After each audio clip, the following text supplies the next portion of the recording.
Jung split with Freud on the issue of the Oedipal story as the fundamental myth of humankind, and on the issue of the validity of the religious viewpoint.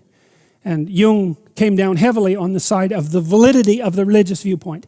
And he established that in a book called Symbols of Transformation, which was written in 1914. And that's the book that produced the permanent split with Freud. And that book, I would say that book's actually been written 3 times.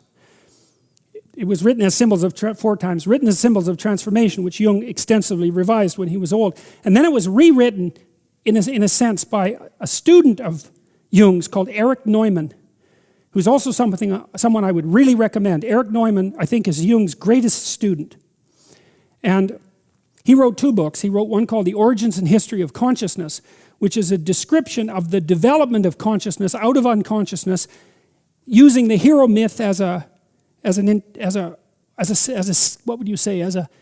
interpretive skeleton. So Neumann viewed the hero myth as the dramatized story of the emergence of human consciousness out of the surrounding unconsciousness in which it was embedded. The struggle of consciousness upward towards the light, like a lotus flower struggles up through the muck and the water to lay itself on the surface of the water and bloom and reveal the Buddha, which is, of course, what the lotus flower does from a symbolic perspective. And for Neumann, the hero's story was the story of the successful development of consciousness. And The Origins of Consciousness, The Origins and History of Consciousness is a great book. Interestingly, Camille Paglia read The Origins and History of Consciousness. She's one of the few mainstream intellectuals that I've ever encountered who read that and commented on it. And she believed that it would be sufficient antidote to postmodern denigration of literature. She thought it was that powerful a work, and I believe that. I think it's a remarkable book. Carl Jung wrote the foreword to that book, and he said in the foreword that it was the book that he wished he would have written. So it's sort of like Jung, he wrote, I don't remember how many volumes, dozens of very thick, difficult volumes. It was like Neumann was able to distill those into a single volume statement. And so I would also say, if you're interested in Jung, the best book to read is The Origins and History of Consciousness. It's the best intro into the Jungian world. So Jung's very difficult to understand. It requires a real shift of perspective in order to understand what he's talking about.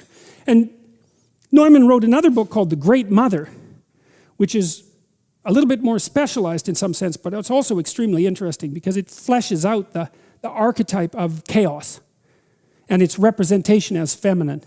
It's a brilliant book as well, and highly worth reading, both those books. Anyways, Jung was a very strange person and a visionary, and so that's kept him outside of the academic realm almost entirely. I mean, I was constantly warned as an undergraduate and then a graduate student and then a professor against ever talking about Jung in any way whatsoever.